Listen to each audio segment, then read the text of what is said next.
How to change default volume button control on Android phone. Hello guys, in today's video I'm gonna show you how to change default volume button control on Android phone. First, then open settings and then scroll down until you find this one, sounds and vibration. Click on it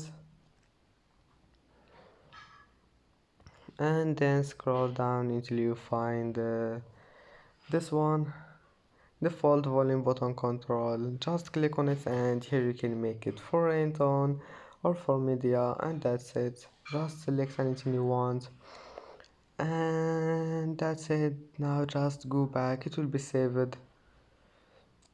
And that's how to change default volume button control on Android phone, and that's it for today's video. If you like this video, don't forget like and subscribe, and thank you for watching this video until the end, and see you in the next video.